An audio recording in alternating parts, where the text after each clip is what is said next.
Moi, j'ai des problèmes dans le haut du corps et c'est lié certainement à la posture de la harpe qui est complètement asymétrique. Et c'est aussi un instrument qui est très lourd, donc on a un appui sur l'épaule droite qui fait que certainement on se tord. Et en fait, ces derniers temps, ces douleurs-là sont quand même vraiment amplifiées. Et après ces douleurs, ça me déclenche aussi des migraines ophtalmiques. Alors, un des bienfaits du rolfing pour les musiciens, quand ils font leur séance de rolfing, c'est déjà de faciliter leur posture par rapport à leur instrument, ou en général leur posture gravitaire, mais ensuite c'est de travailler avec eux quand ils sont à leur instrument.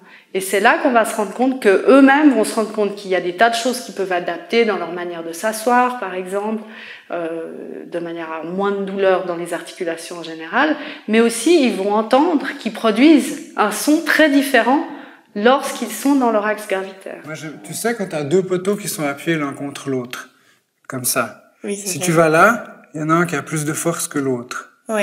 Alors moi, j'aimerais que tu cherches un équilibre entre une orientation dans l'espace où toi, ton vecteur d'organisation, cette fois, il va se passer là, c'est central, t'as ton épaule droite. Pourquoi? Vous allez me dire, mais pourquoi cette indication sur la gravité? Tout simplement parce que quand je bouge, c'est-à-dire quand je respire, quand je suis en train de vous parler maintenant, il y a un pré-mouvement. C'est-à-dire qu'avant que je vous parle ou avant que je lève le bras, il y a un pré-mouvement qui est celui de l'organisation gravitaire. Donc du coup, en travaillant sur l'avant du mouvement mécanique, je touche au plus profond ce qui est le premier temps de l'organisation d'un mouvement.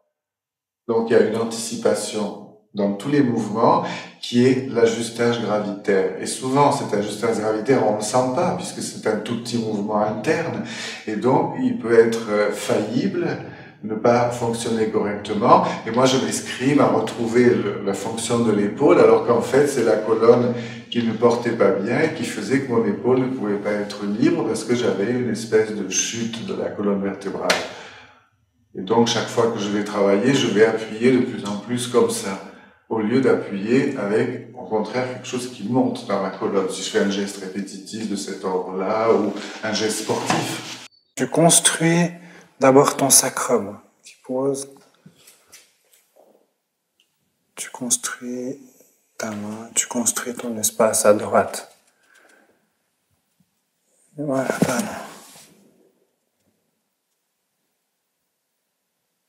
Et au niveau du sternum encore, et tu laisses la colonne suspendue. Voilà, c'est ça.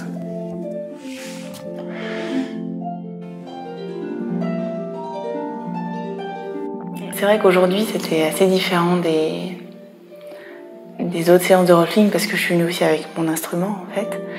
Et en fait, c'est très différent de ce que je pensais. Je pensais, moi, qu'il fallait plutôt avoir une position très stable et limite bloquée.